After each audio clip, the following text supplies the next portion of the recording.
ये जो PC build है ना, इसके अंदर जो प्रोसेसर लगा है उस प्राइस पॉइंट पे लोग पूरा पूरा पीसी बिल्ड कर लेते हैं। और पीसी बिल्ड तुम अपने सामने देख सकते हो, तो अपनी छोड़ो पड़ोसी की भी किडनी जाएंगी इसमें।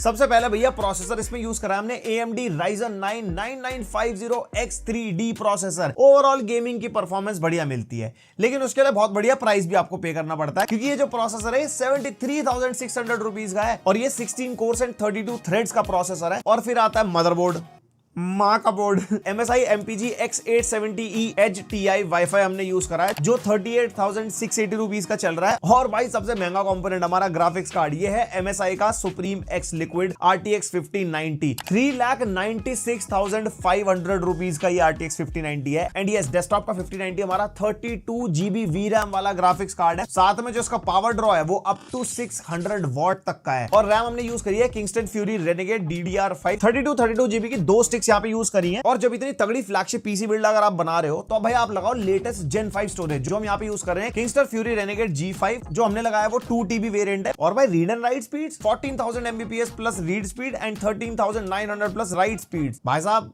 डेटा ऐसे यूं भागा जा रहा, 2-4 डेटा तो ऐसे सीपीयू से बाहर निकल गए भागते भागते।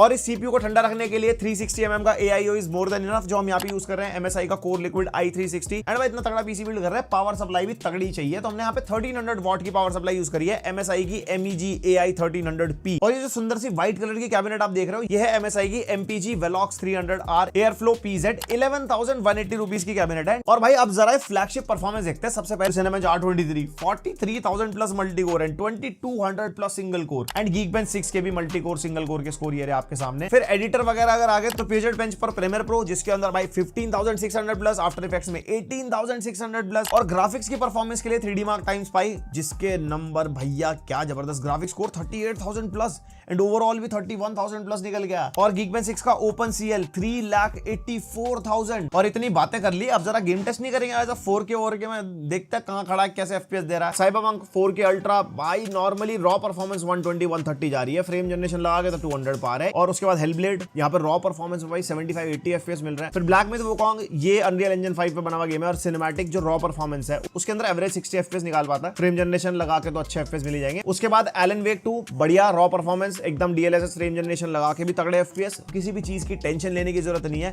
कौन सा सॉफ्टवेयर आ रहा आने दो, किस टाइप का प्रोजेक्ट करना है कर लो, कौन सी game GTA 6 Who's your daddy। और अगर आपको फुल वीडियो देखना है तो YouTube पे हमारा मेन चैनल चेकआउट कर सकते हो, और यहाँ पे भी फॉलो या सब्सक्राइब करके जाना।